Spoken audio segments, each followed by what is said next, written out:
Gabriel Fury for Gone to America.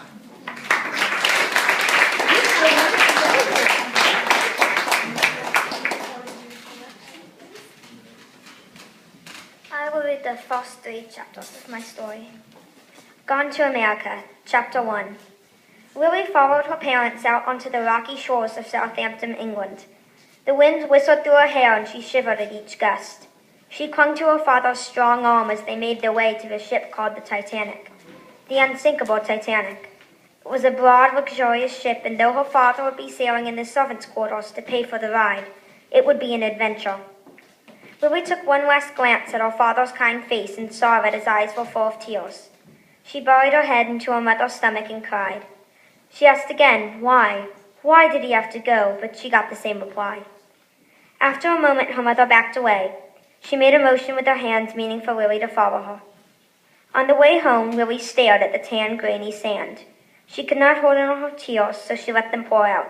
Her mother was keeping a straight face.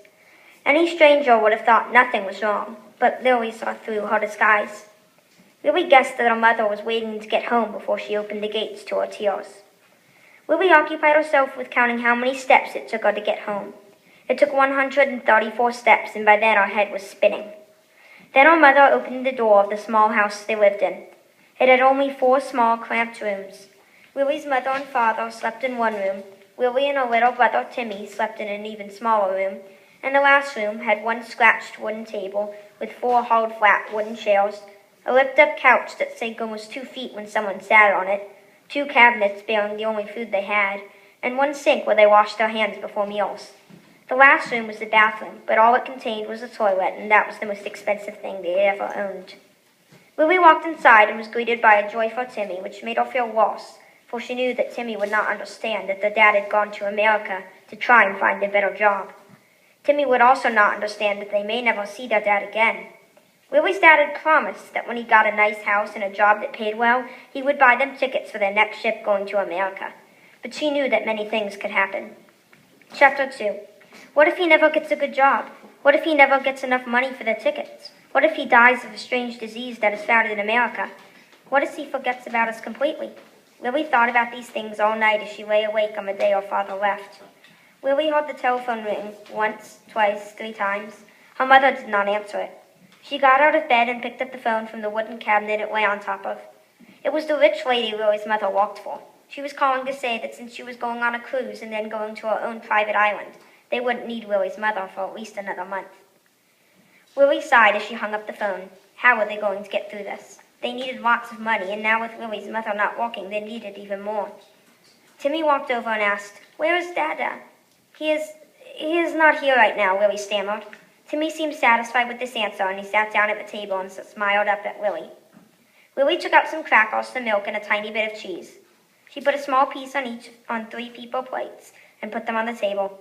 Timmy immediately gobbled his food down and looked at Lily, eager for more. "Why don't you go play in our room now?" Lily said. Timmy happily ran into his room, and Lily could hear him laughing as he pretended he had everything he didn't. Then Lily's mother entered the room. She sat down at the table and ate what Lily had put out. "Mother," Lily said, "you got a call saying that you cannot work for Mrs. Tulip for at least another month." Suddenly, Lily's mother's face filled with worry. She stood up and slowly made her way into the back room. She closed the door behind her, and Lily could hear her sobbing. Lily knew she needed to take matters into her own hands, but how? Maybe she should get a job. Then she would earn money for her family. Lily tried to think of a job she could have. Finally, she gave up. Chapter 3.